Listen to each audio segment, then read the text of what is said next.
হ্যাঁ, সাইয়েদনা ইব্রাহিম বললেন, মা হাযিহি তামাসিল আল্লাতী আনতুম লাহা আকিফুন। ইব্রাহিম আলাইহিস সালাম এলাকার লোকদেরকে বললেন, ঘটনা কি? মূর্তি তোমরা নিজেরা বানাও, মূর্তির সামনে এরকম হাত গুটিয়ে বসে থাকো কেন? এলাকার লোকেরা বলে, ওয়াজাদনা আবানা লাহা আবিদিন, আমরা বাপ দাদাদেরকে দেখছি মূর্তির সামনে দাঁড়িয়ে থাকে, তাই আমরাও দাঁড়িয়ে থাকি। ইব্রাহিম বললেন, কি রে, তোরা মূর্তি বানায় তোরা দাঁড়াতে থাকিস কেন?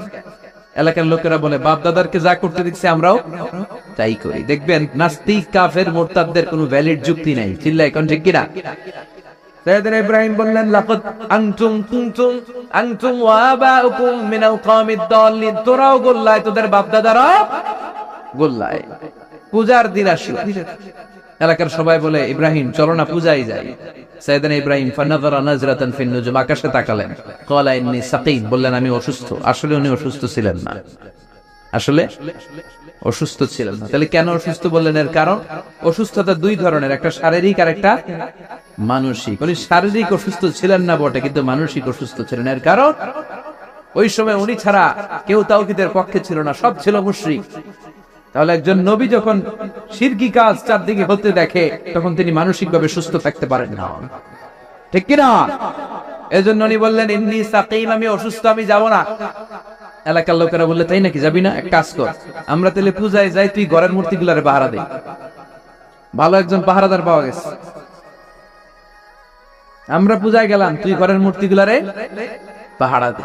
ভালো পাহারাদার, মূর্তির পাহারাদার, নাম কি? সাইয়েদনা ইব্রাহিম মনে মনে কয়, ঠিক আছে, আজকে জন্মের পাহারা দিব, জন্মের পাহারা।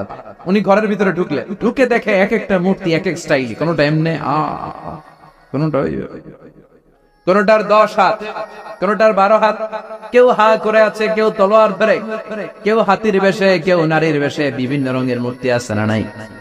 সাইয়েদনা ইব্রাহিম ঘুরে ঘুরে সবগুলার দিকে তাকায়, আর দেখে সবগুলার সামনে হচ্ছে সন্দেশ, রসগোল্লা, চমচম, কালোজাম, দুধ মালাই, মালাই চপ আছে না নাই?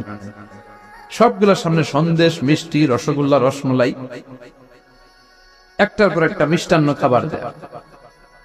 ইব্রাহিম মনে করলেন ওরা মনে খাবে, একটু বাটিটা তুইলা ধরি, কইরা আছে ওটার মুখের সামনে নিয়ে কয়, খা। কি কয়? আর মূর্তি করে আছে, ফারাগাইলা আলিহাতিহিম, মূর্তিগুলোর কাছে গেলেন, সন্দেশ, রসগোল্লার বাটি তুলে ধরে বললেন, খা।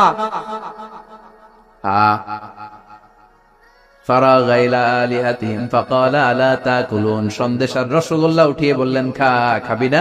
মা লাকুম লা তামতিকুন, না খাইলে কেন খাবি না? কথা কইতে হইব, কথা বল, হয় খা না কথা বল। এখন মূর্তিগুলা খায়ও না, কথাও। আপনার ছেলে কান্না জুড়ে দিছে, আব্বু চকলেট খাবো, কি খাবো?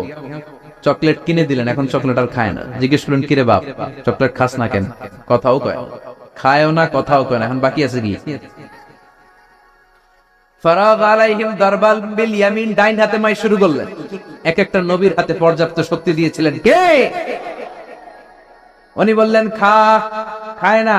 কেন খাবি না? কথা কও, কথাও কয় না।